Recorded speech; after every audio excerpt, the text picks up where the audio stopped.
We are assembled with our friends in the darkness that has fallen upon them. We raise our voices together to the source of life, asking for comfort and strength. We need light when gloom darkens our lives. We need fortitude and courage when pain and loss assail us. May we find these in God, who preserves from destruction all that is good.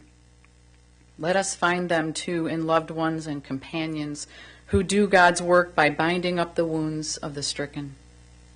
Who among us has not passed through trials and bereavements? Some bear fresh wounds in their hearts and therefore feel more keenly the kinship of sorrow. Others, whose days of mourning are more remote, still recall the comfort that sympathy brought to their sorrowing hearts. May our sharing of sorrow and our deeds of solace bring comfort to the loved ones of Marie Weingarten. Mourning is the price we pay for having the courage to love others. Even in grief, we know that the wonder of human life is too complex and too magnificent to be memorialized in endless pain. The gifts of spirit our loved one gave us cannot be measured or weighed, nor can they be lost or even tarnished by time. Even in our darkest hours, we know that some of their light and their warmth will always be with us, bringing comfort and courage, and in the fullness of time, healing and peace. The words of the 23rd Psalm. Mizmor LeDavid, Adonai roi lo exal, Bino deshe yarbetzeni, Omer menuchat yanachaleni, Nafshi yishovev, Yancheni v'maglei tzedek leman shemu, Gamma kilik begizim avit, lawira rakiatai madi, shiftecha umishantecha, hemayinachamuni, taruch lefanai shulchan, Negid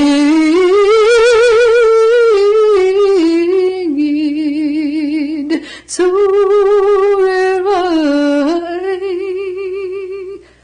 Dishanta Vashamushi Kosiravaya Aktova Chesed Yirefuni Koya Machayai Veshavati Bevet Adonai Leurech Yamim.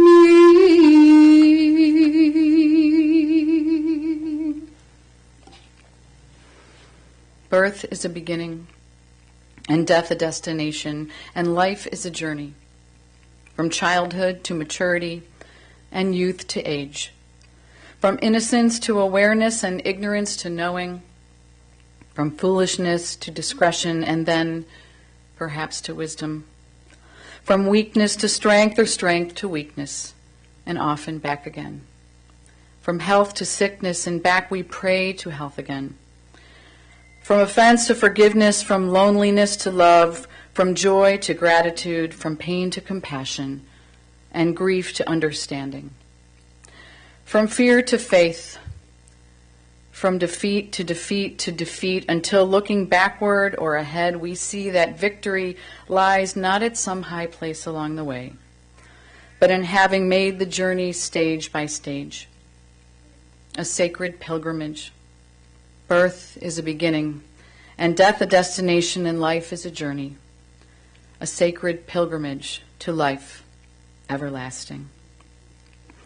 Adonai Natan, Adonai Lakach, Yeshi, Shem, Adonai Mevarach, Adonai has given, Adonai has taken away.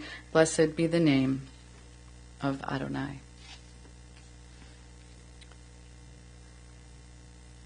There are stars up above, so far away only we see their light, long after the star itself is gone. And so it is with people that we have loved. Their memories keep shining ever brightly, though their time with us is done. But the star that lights up the darkest night, these are the lights that guide us. As we live our days, these are the ways that we remember. We remember the words of Hannah Senesh. She reminds us that there are constants in life when we are in our deepest grief, things that keep us grounded, like the sand and the sea and the water and the prayers within our hearts. Eli, Eli, Shelo yigamer le'olam, Hachu v'hayom, Rishru shel hamayim, Berak hashamayim, Tfilat Adam, Hachu v'hayom, Rishru shel hamayim, Berak hashamayim, Tfilat Adam.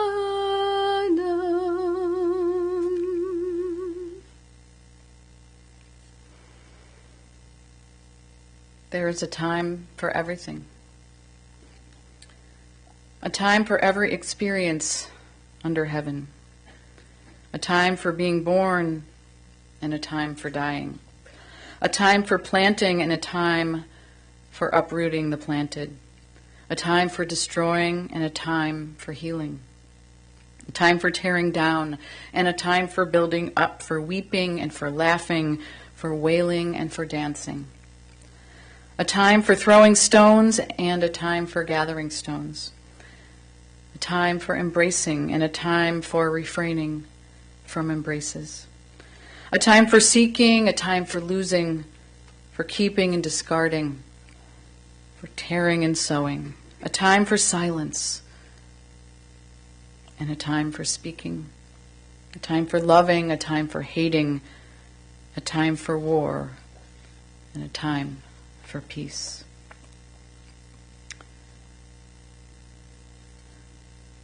Marie was fortunate because she had time with people who showed her unending love when she most needed it for the last 5 years of her life by Jasmine and Bernice, and there's a prayer for you. We are loved by an unending love. We are embraced by arms that find us even when we are hidden from ourselves. We are touched by fingers that soothe us even when we are too proud for soothing. We are counseled by voices that guide us even when we are too embittered to hear. We are loved by an unending love. We are supported by hands that uplift us even in the midst of a fall. We are urged on by eyes that meet us even when we are too weak for meeting. We are loved by an unending love, embraced, touched, soothed, counseled. Ours are the arms, the fingers, the voices. Ours are the hands, the eyes, the smiles. We are loved by an unending love. There are many pressures involved in living, and sometimes there are greater pressures in dying. The responsibility of caregiving is all-consuming and exhausting. But for those blessed with having witnessed the care that one human being can show another, we know that wilderness does not last forever. Pain and sorrow may challenge our faith, but the courage to persevere in the face of adversity is a miracle. As long as there is compassion in the human heart and the will to act on a virtue both human and divine, there is reason to believe. Sometimes when we lose someone, we don't know where to turn. So sometimes we just look up to the mountains and say, where is my help going to come from? So we look into the words of Psalm 121.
prayer book, there's a meditation before we say Kaddish. And I find that it really helps understand what happens when we lose somebody from their perspective. When I die, give what's left of me away to children, to old men that wait to die. And if you need to cry, cry for your brother walking the street beside you. And when you need me, put your arms around anyone and give them what you need to give me. I want to leave you something better than words or sounds. Look for me in the people I've known or loved. And if you cannot give me away, at least let me live in your eyes and not in your mind. You can love me best by letting hands touch hands, by letting go of children that need to be free. Love doesn't die. People do. So when all that's left of me is love, give me away.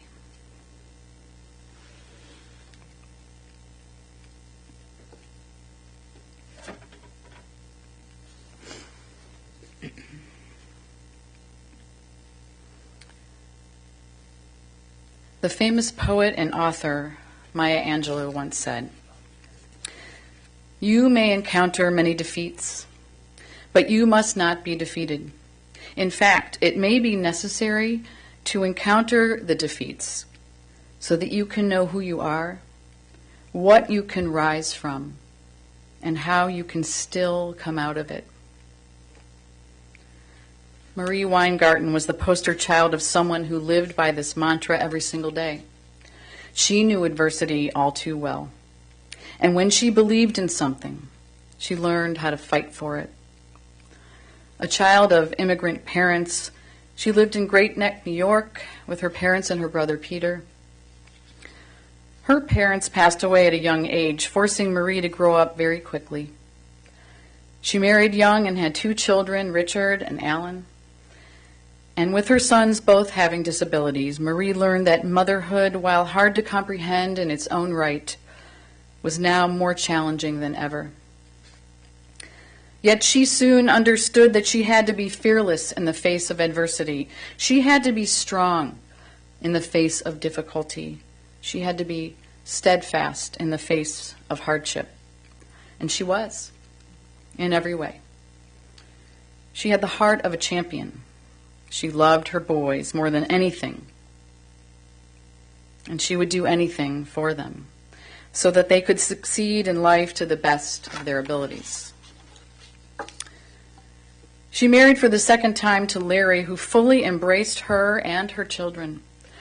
Larry wanted a child, and Marie, knowing the risks but having always wanted a girl, tried again, and hence Renee was born. Renee, when I asked you about describing your mom to me, you said, "My mom was amazing."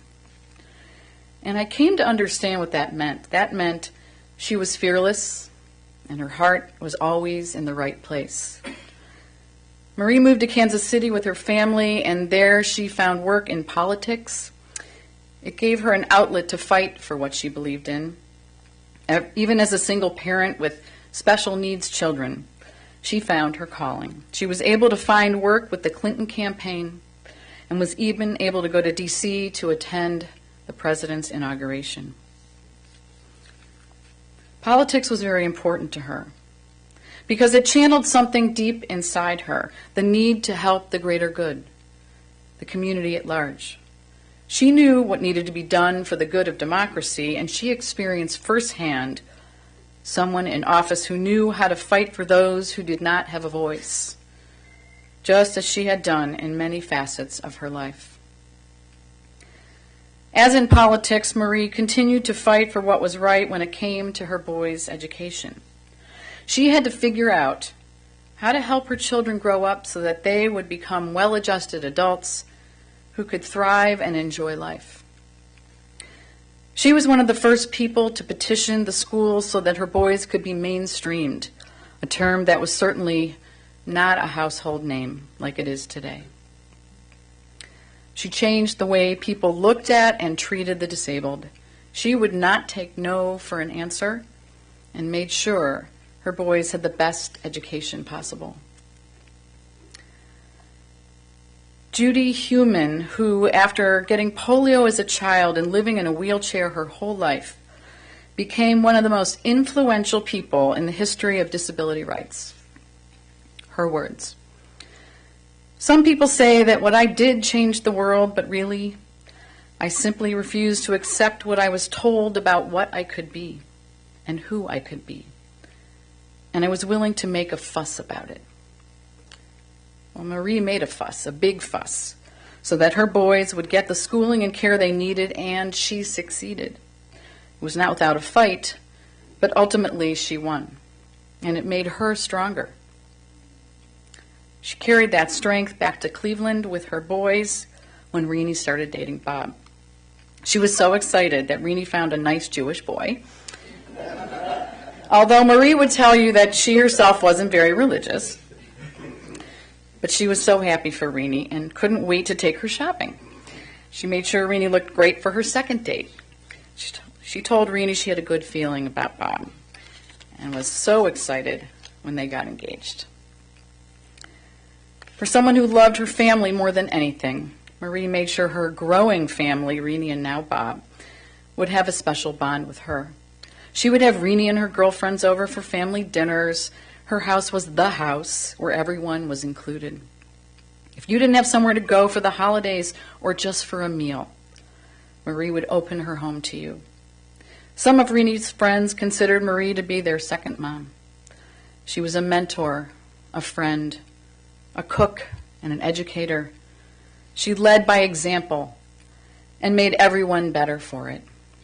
She curated the word inclusive to not only define who she was, but who everyone was when they were with her. Although she didn't always have the financial means, her heart and her home were more than what money could buy. Marie had many other interests that she shared with her family. She loved the arts, Cleveland Orchestra, Playhouse Square, some of her cherished outings. She also loved to travel. Alan, you told me that you loved going to Europe with your mother, traveling all over, going on cruises, drinking fine wine, and eating great food. Those were some of your favorite memories of being with your mom. Renee mentioned that not only did Marie like fine wine and food, but also fine clothes. From Talbot's to Chico's to Knuth's, there wasn't a boutique in Cleveland who didn't know Marie, and her closet was proof of that. Even up to the end, Marie made sure she looked the part with her hair and nails to top it off.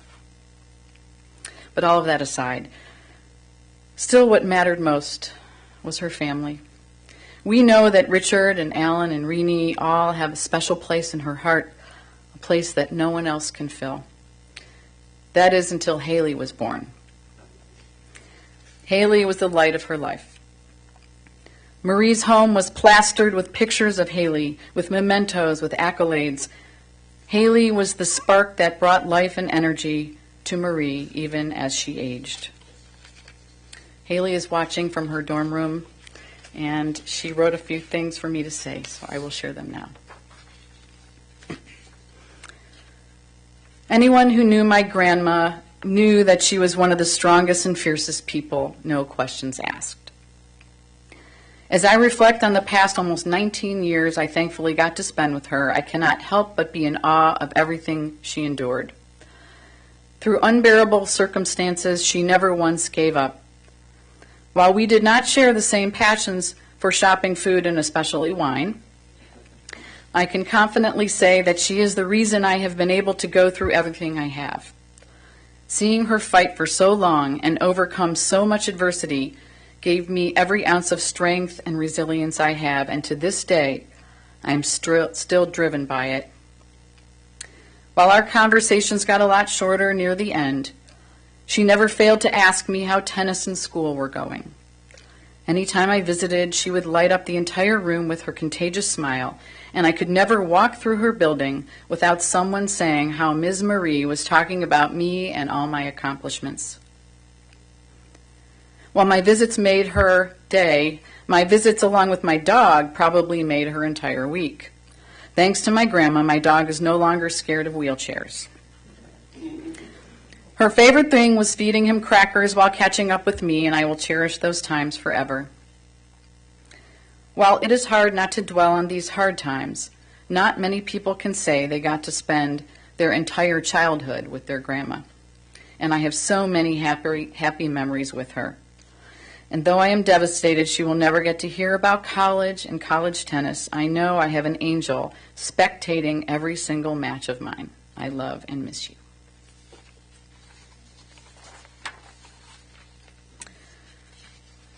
Marie's brother Peter is watching from California, and here are his words. Marie had an inside glow that most people couldn't understand. She was adoring of her family, which wasn't always easy, and she wished us all well. I'm sorry I didn't spend more time with her in her later years.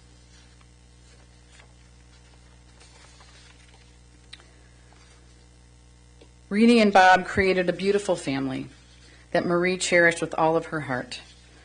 I now call up Bob to share his memories of Marie.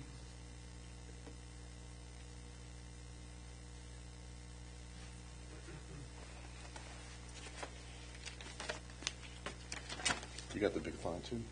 You're not supposed to tell anybody that. All right, well, a little bit of my bit may have been stolen, but you'll see a common theme here.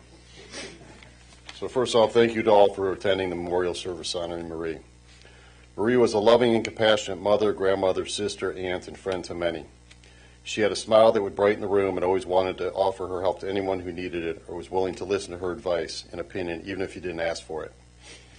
She loved the finer things in life, like traveling to museums and orchestra, experiencing fine wines and food, and let's not forget the shopping.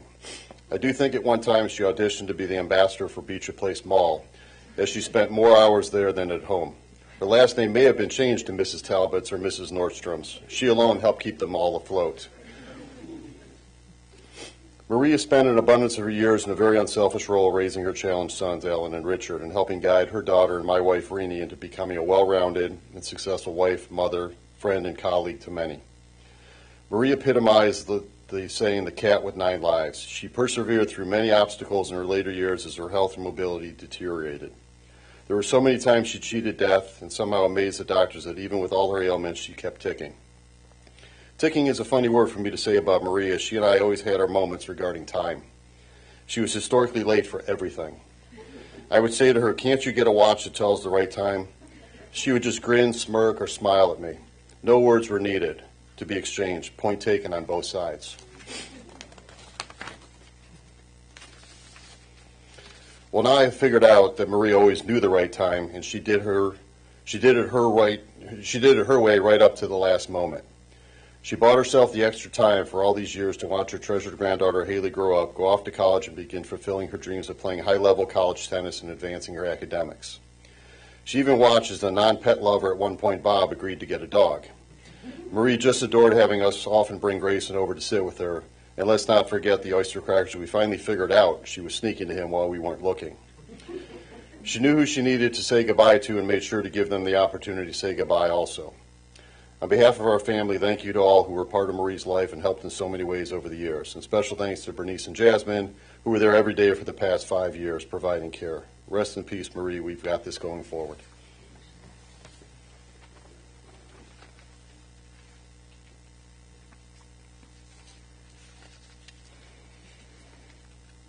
Marie was a member of Tifereth Israel, where she would raise her Jewish family. She was a proud member of their sisterhood. She would go to high holy day services and also celebrate Shabbat. She continued the tradition of Shabbat celebrations while living at Battaglia, spending every afternoon on Fridays with the clergy there. Marie's Hebrew name was Miriam. History says that Miriam is best known for being the sister of Moses, who rescued him from the waters and helped raise him inside the home of Pharaoh. A modern interpretation shows some insight and parallels between this monumental historical figure and our beloved Marie, and it reads, Miriam's death left a void that stretched beyond the lack of material sustenance. Miriam added a dimension of creative thinking and artistic, active, joyous participation within the Exodus narrative. Her legacy of leadership is that she modeled for the recently released slaves how to unshackle their former identity and to take pleasure in what free people have: time, mind space, energy, and desire by joining together in song and dance. Marie Weingarten was our modern-day Miriam. She found the good in people. She worked for the greater good for her family and for the friends of her family. And she overcame obstacles, a slavery of sorts, so that her family could thrive. She created a freedom for her sons to be themselves and to be able to lead full, active lives. And she always took pleasure in that. She was a loving mother, sister, and grandmother. She was a fierce advocate who overcame adversity and a dear friend who excluded no one. She was cared for deeply by Bernice and Jasmine, and she was loved deeply by her children who were always by her side. Rini, she knew you would always be there for her. You will make sure your siblings are well cared for. And as you said, she was a fearless woman who knew that her legacy would live on in your life and in the lives of those she loved. So to you, Rini and Bob and Richard and Alan, Haley, Brian, JJ, Peter, and Patty, may the memory of Marie Weingarten be a blessing to you, to us all, and let us all say, Amen.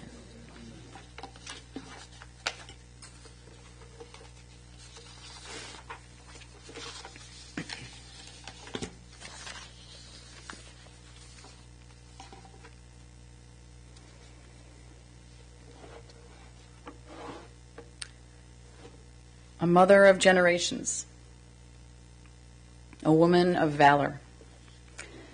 She is precious in the gifts she has given to this family. Her children have found trust and truth in these gifts. They follow in the patterns that she taught. She is robed in strength and dignity, and she smiles at the future. She opens her mouth with wisdom, and the teaching of kindness is on her tongue. We benefit and learn from her wisdom. And may she always be credited for the fruit of her labor and her achievements, and may she live on in our hearts and in our minds. Marie will be laid to rest next to her mother in Westchester, New York. So we now conclude our service with the memorial prayer of El Melech Rachamim. Please rise. El Melech Rachamim shochen b'maramim Hamse menucha nechana katam v'pi hashchina Im gerashim atorim gezarakia matzirim Et nishmat Miriam shachacha le'alama Bo harachamim asiriha ve'eset kanafav le'amim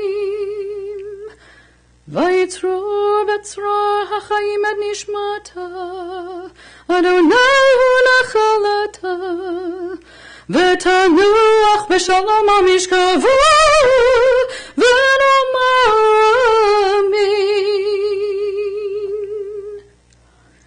Fully compassionate God on high, to our loved one, Marie Weingarten, who entered eternity, grant her clear and certain rest with you in the lofty heights of the sacred and pure, whose brightness shines like the very glow of heaven. Source of mercy, forever enfold her in the embrace of your wings. Secure her soul in eternity. Adonai, she is yours, and may she rest in peace, and let us say, Amen. You can be seated for a moment. The family will receive Shiva today from 2 to 5 at their home and from 7 to 9 this evening. Thank you all for being here with us.